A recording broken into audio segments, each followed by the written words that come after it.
Here we are at the Gur-E-Amir, the resting place of Amir Timur,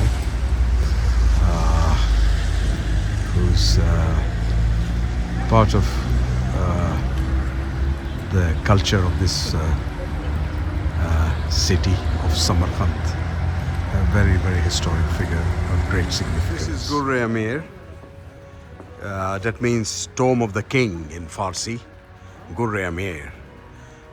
This architectural complex with its azure dome contains the tombs of Amir Timur, his sons Shahrukh and Miran Shah, and grandsons Ulugh Beg, the great Ulugh Beg, astronomer, and Muhammad Sultan. Amir Timur's teacher Sayyid Baraka is also especially honored by being buried here. The construction of this mausoleum began in 1403 after the sudden death of Muhammad Sultan, Timur's heir apparent, and his beloved grandson for whom it was intended. And Timur never planned that his burial would be here. Timur had himself built a smaller tomb in Shahri-Sabz near his Aksare palace.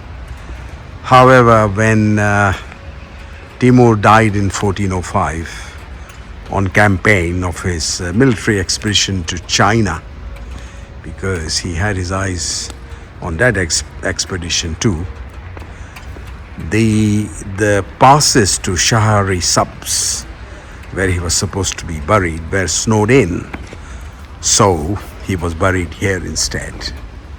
So here we are at the Gur-E-Amir, the Tomb of the Kings. You can still see the remnants of the old structure.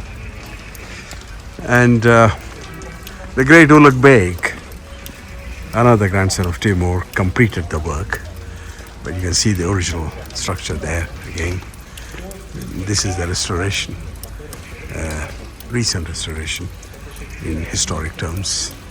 Ulugh Beg, so the great grandson, another grandson of Timur, completed the work. Not great grandson in that respect, but just a grandson who was a great person in his own right, completed the work. And during his reign, the mausoleum became the family crypt of the Timurid dynasty. And its architecture is in Persian style.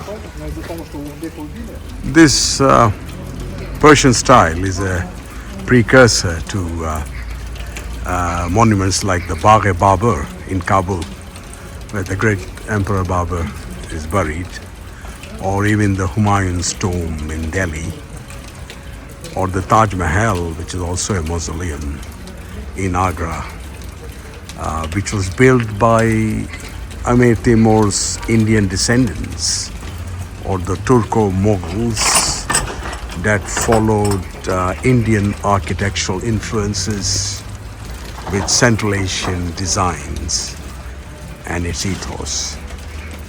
The Mughals, of course, as we all know, subsequently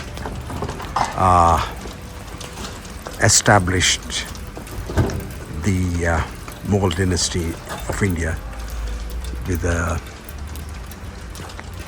continuation of the Timurid dynasty of Central Asia and beyond. And here you can see the continuation of the Mughal dynasty coming off from Amir Timur Ibn Taragay. Very quickly, I'll just stand through here. You'll see names of Nasir Humayun Badsha, Zahir Muhammad Babur Badsha, spelled like that. And you'll see Aurangzeb here and other Darushiko. So this is quite an interesting family tree here, or a dynasty chart showing all the connections of these incredible empire builders. Out of respect, I won't dwell on this much longer, but very, very quickly, this is where Amir Timur and his family and his beloved teacher are buried. This is the family crypt, or as they call in the Uzbek language, maybe in Farsi, Ziyarat Khana. This is the grand burial place here for Amir Timur and his family, his close family. Buried here Amir Timur, Mirza Ulugh Beg, his grandson Muhammad Sultan was supposed to follow in his footsteps as the Amir, and Amir Sayyid Baraka, his teacher, and Sayyid Umar Shah Mirza, the son of Amir Timur, Miran Shah, Abdullah Mirza, and Abdul Rahman Mirza. They're all resting in peace here.